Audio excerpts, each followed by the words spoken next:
अस्सलाम वालेकुम। इन्फोफ्यूजन में खुशामदीद।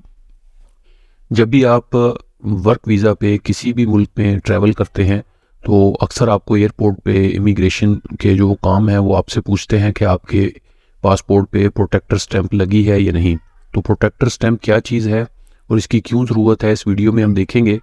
सबसे पहले हम ये देखेंगे कि प्रोटेक्टर स्टैंप क्या है। ये गवर्नमेंट की इमिग्रेशन का ओवरसीज़ एम्प्लॉयमेंट का एक डिपार्टमेंट है, प्रोटेक्टरेट, जहाँ से आप जब आपको वर्क वीज़ा मिल जाता है तो आप यहाँ से एक प्रोटेक्टर स्टैंप लगवाते हैं, जिसका मतलब ये है कि आप गवर्नमेंट के रिकॉर्ड में आ जाते हैं कि ये बंदे यहाँ से वर्क परमिट पे किस कंट्री में जा रहे हैं। तो वो आपकी इंश्योरेंस यहाँ पे करवाते हैं, आपका रिकॉर्ड वगैरह लेने के बाद आपके पासपोर्ट पे एक स्टैंप लगा देते हैं, जिसका फ़ायदा ये है कि जब भी आप ओवरसीज़ में ट्रैवल करते हैं, वहाँ पे आप काम करते हैं, तो वहाँ पे आपको अगर कोई प्रॉब्लम होता है तो जो गवर्नमेंट ऑफ पाकिस्तान की एम्बेसी है वो रिस्पॉन्सिबल होगी आपके जो भी इश्यूज़ हैं उनको रिजॉल्व करने की, क्योंकि आप उनके रिकॉर्ड पे होंगे। अगर आप ये स्टैम्प नहीं लगवाते या आपकी इंश्योरेंस नहीं होती तो आप वहाँ पे जो भी सहूलियात हैं ओवरसीज़ पाकिस्तानी की उनको आप क्लेम नहीं कर सकते। तो बेहतर है कि आप जब भी वर्क वीज़ा लें किसी कंट्री का तो आप ये प्रोटेक्टर स्टैंप लाजमी लगवाएं। पहले एयरपोर्ट्स पे सिर्फ गल्फ कंट्रीज़ के लिए इसकी सख्ती थी, लेकिन अब आप अगर यूरोप में भी किसी कंट्री में ट्रैवल करना चाहते हैं तो उसके लिए भी आपको एयरपोर्ट पे रोका जा सकता है और आपकी प्रोटेक्टर स्टैंप देखी जा सकती है। तो आज की वीडियो में हम देखेंगे कि आप ऑनलाइन प्रोटेक्टर स्टैंप के लिए कैसे अप्लाई कर सकते हैं और इसका कंप्लीट प्रोसेस क्या है। तो इसमें आप देखें, आपके सामने एक फ्लो चार्ट नज़र आ रहा है कि कैसे आप इस सारे प्रोसेस को लेके चलते हैं। पहले जो भी एप्लीकेंट है वो ऑनलाइन अप्लाई करेगा, जिसका प्रोसेस हम आगे देखेंगे। ऑनलाइन अप्लाई करने के बाद उसको एक ट्रैकिंग नंबर मिल जाएगा, जिसका प्रिंट आउट लेने के बाद वो जो भी प्रोटेक्टरेट ऑफिस है उसका रेलिवेंट मुल्तान, लाहौर, जो भी जिस सिटी का उसका रेलिवेंट है, आप चेक कर सकते हैं कि आपको के सिटी का जो रेलिवेंट ऑफिस है वो कौन सा है, तो आप वहाँ पे जाएंगे। या आपके पास दूसरा ऑप्शन ये है कि आप ऑनलाइन अप्लाई किए बगैर डायरेक्ट जो है वो वॉक इन एप्लीकेंट के तौर पे जाएं, तो तब आपको जो है वो फर्स्ट काउंटर पे अपनी तमाम एप्लीकेशन को कंप्लीट करना पड़ेगा, जो कि टाइम टेकिंग है। तो मैं ये सजेस्ट करूंगा कि आप ये ऑनलाइन अप्लाई करें, आपकी एप्लीकेशन फॉर्म कंप्लीट होगी, इसका प्रिंट आउट लेके जाएंगे तो आपका काम वहाँ पे जल्दी हो जाएगा। तो जब ये आप एप्लीकेशन फॉर्म लेके जाएंगे तो आप जो वहाँ पे फर्स्ट काउंटर है वहाँ पे अपने डॉक्यूमेंट्स दिखाएंगे, आपके डॉक्यूमेंट्स की वेरिफिकेशन की जाएगी और आपको एक टोकन नंबर दे दिया जाएगा, जिसके टोकन लेने के बाद आप वेटिंग एरिया में वेट करेंगे। उसके बाद आपकी आगे रजिस्ट्रेशन का काम स्टार्ट होगा, जिसके लिए डिफरेंट काउंटर्स वहाँ पे बने हुए हैं। आप देखेंगे कि वहाँ पे बहुत से काउंटर हैं, जिस काउंटर पे आपका नंबर आएगा आप उस काउंटर पे जाएंगे। यहाँ पे आके दो टाइप की आप ये प्रोटेक्टर स्टैंप है।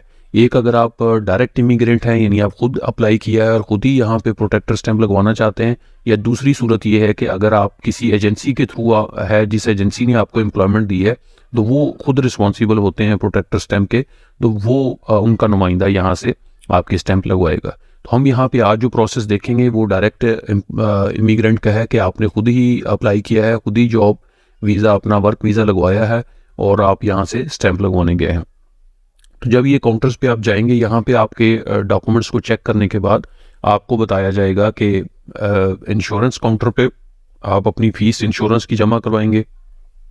स्टेट लाइफ ऑफ पाकिस्तान की तरफ से आपकी इंश्योरेंस होगी और जो भी ये प्रोटेक्टर की फ़ीस होगी आपको इसके बारे में आगाह कर दिया जाएगा। वो कंप्लीट फ़ीस आप जमा करवाने के बाद अपने डॉक्यूमेंट्स जो हैं वो नेक्स्ट सबमिट कर देंगे और वेटिंग हॉल में वेट करेंगे, और कुछ ही देर के बाद आपको प्रोटेक्टर स्टैंप लगाने के बाद आपको दे दी जाएगी। यहाँ पे हम देखें, गूगल में सबसे पहले प्रोटेक्टर एप्लीकेशन ऑनलाइन आप लिखेंगे तो आपके सामने एक वेबसाइट ओपन हो जाएगी, beoe.gov.pk। फर्स्ट वेबसाइट है online registration for direct immigrants लिखा हुआ है। आप इस वेबसाइट पे क्लिक करेंगे तो इसका जो वेब पेज है वो आपके सामने ओपन हो जाएगा, जहाँ पे आप अपनी ऑनलाइन रजिस्ट्रेशन कर सकते हैं। तो जैसे ही ये वेबसाइट ओपन हो, आप देखें इसमें आपके पास स्टेप बाय स्टेप सारा प्रोसेस है कि कैसे आपने इसमें अप्लाई करना है, अपनी डिटेल्स देनी है, और उसके बाद आप उस कंप्लीट एप्लीकेशन का जो प्रिंट आउट लेने के बाद, जैसे मैंने आपको बताया कि आप प्रोटेक्टरेट ऑफिस जाएंगे और वहाँ पे अपने डॉक्यूमेंट्स सबमिट करवाएंगे। तो यहाँ पे देखें हमारे पास ऑनलाइन रजिस्ट्रेशन का फॉर्म ओपन हो चुका है। इसमें सबसे पहले जो डिटेल्स आपसे मांगी गई हैं, ये online registration for direct immigrant है, तो इसमें सबसे पहले जॉब टाइटल यानी किस जॉब पे आप जा रहे हैं। लेट्स सपोज आप इलेक्ट्रिकल इंजीनियर हैं, अकाउंटेंट है, नर्स है, जो भी आपका जॉब टाइटल जो आपके वीज़ा के ऊपर है वो आप यहाँ पे सिलेक्ट करेंगे। डिफरेंट आपके पास ऑप्शन है, तो किस कैटेगरी की जॉब है यहाँ पे आप देखें, आपके पास ड्रॉप डाउन लिस्ट है जिसमें जिस कैटेगरी की आपकी जॉब है, कुक की है या कोई और कैटेगरी है, वो आप वो ट्रेड जो है जॉब का वो सिलेक्ट करेंगे। उसके बाद सैलरी जो है वो आप यहाँ पे लिखेंगे कितनी सैलरी पे आपकी वो जॉब है, और आगे करेंसी में वो आप करेंसी सेलेक्ट कर लेंगे, वो पाउंड में है, यूरो में है, दिरहम में है, जो भी है आप यहाँ से वो सिलेक्ट करेंगे। एम्प्लॉयर का नेम, आपके नाम जो है आजिर का जो आपका एम्प्लॉयर है उसका नाम और उसका एड्रेस यहाँ पे लिखेंगे। आगे उसका सिटी सेलेक्ट करेंगे, उसका कंट्री है, उसका फ़ोन नंबर है अगर आपके पास है तो, वरना ये कंपलसरी नहीं है। अगर उसका ईमेल एड्रेस आपके पास है या ये भी दो चीज़ें कंपलसरी नहीं है। उसके बाद कॉन्ट्रैक्ट पीरियड है, कितने साल का आपका कॉन्ट्रैक्ट है, कितने साल और कितने माह का, वो आप यहाँ पे लिखेंगे अपनी वीज़ा के मुताबिक कि कितनी देर का आपका वीज़ा है वो यहाँ पे आप एंटर कर देंगे।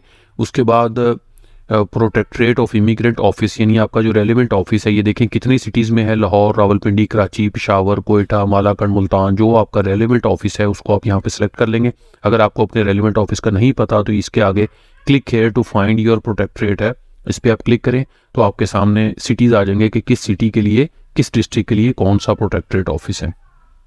उसके बाद बेनिफिट्स में आप लिखेंगे अगर कोई आपको इजाफी बेनिफिट एम्प्लॉयर की तरफ से मिल रहे हैं, कोई टिकट है, कोई रहाइश है, वो आप एंटर कर देंगे। इसके बाद नीचे आपकी अपनी डिटेल्स मांगी गई हैं, आप अपना पूरा नाम लिखेंगे, जेंडर सेलेक्ट करेंगे। उसके बाद फादर नेम है, प्लेस ऑफ बर्थ है, आपका CNIC है, डेट ऑफ बर्थ है, पासपोर्ट नंबर है, पासपोर्ट की इशू डेट है, पासपोर्ट की एक्सपायरी डेट है, ये तमाम चीज़ें आपने करेक्ट जो हैं वो यहाँ पे एंटर करनी है। अपना कॉन्टैक्ट नंबर, अपना ईमेल एड्रेस और अपना पोस्टल एड्रेस यहाँ पे आपने एंटर कर देना है। तो अपना कंप्लीट पोस्टल एड्रेस सेलेक्ट करने के बाद प्रोविंस, अपना सूबा, डिस्ट्रिक्ट, डोमिसाइल आपका किस डिस्ट्रिक्ट का है और एजुकेशन आपकी क्या है। उसके बाद आप पिक्चर में आ जाएंगे, यहाँ पे आप अपनी एक पिक्चर जो है वो डायमेंशन लिखी हुई है उसके मुताबिक आपका जो फेस जिसमें क्लियर हो वाइट बैकग्राउंड के साथ, प्रेफरेबली आप यहाँ पे अपनी पिक्चर सेलेक्ट करेंगे। उसके बाद नॉमिनी डिटेल, यानी आपकी वारिस की तफसीलात, आपका यहाँ पे पाकिस्तान में जो आपका वारिस है, आपके वालिद हो सकता है, आपका भाई, आपकी बीवी, कोई भी जो आपका ब्लड रिलेशन है वो आप यहाँ पे एंटर कर सकते हैं। उसका फुल नेम, उसकी एज और आपका उसके साथ क्या रिश्ता है, उसका शनाख्ती कार्ड नंबर, उसका एड्रेस, उसका कॉन्टैक्ट नंबर, ये आप तमाम चीज़ें जो है वो यहाँ पे एंटर करेंगे। इसके बाद है in case of previous protector clearance, अगर आप इससे पहले लगा चुके हैं तो वो डिटेल देंगे, अदरवाइज इसको खाली छोड़ दें। फिर उसके बाद नेशनल बैंक की फ़ी डिटेल्स है, ये चूँकि आपने अभी फ़ीस जमा नहीं करवाई होगी, आपने वहाँ पे करवानी है तो इसको भी आप खाली छोड़ देंगे। और यहाँ पे total expense made by immigrant, इसमें आप देखेंगे जो आपके अब तक वीज़ा के लिए अखराजात आए हैं, टोटल अखराजात आपने वो तमाम अखराजात इसमें लिख देने हैं कि आपने अगर अप्लाई किया, कोई एप्लीकेशन फ़ी थी, आपने वीज़ा लगवाया, पासपोर्ट बनवाया, जो आपके टोटल अखराजात हैं वो आप यहाँ पे दर्ज कर देंगे। इसके बाद नीचे बैंक अकाउंट डिटेल्स है, यानी जो एप्लीकेंट है उसके बैंक की अकाउंट की डिटेल, आप अपना अकाउंट टाइटल, उसका अकाउंट नंबर और आगे बैंक सेलेक्ट करेंगे किस बैंक में आपका अकाउंट है। उसके बाद नीचे ये I am not a robot, इसको टिक करने के बाद आप सबमिट रजिस्ट्रेशन रिक्वेस्ट कर देंगे। जैसे ही आप ये सबमिट पे क्लिक करेंगे आपके पास ये एक फॉर्म डाउनलोड हो जाएगा कंप्लीटेड। उस फॉर्म को आप साथ लेके जो प्रोटेक्टरेट ऑफिस है वहाँ जाएंगे और जो आपको स्टेप्स बताए गए हैं उन स्टेप्स को आप फॉलो करेंगे।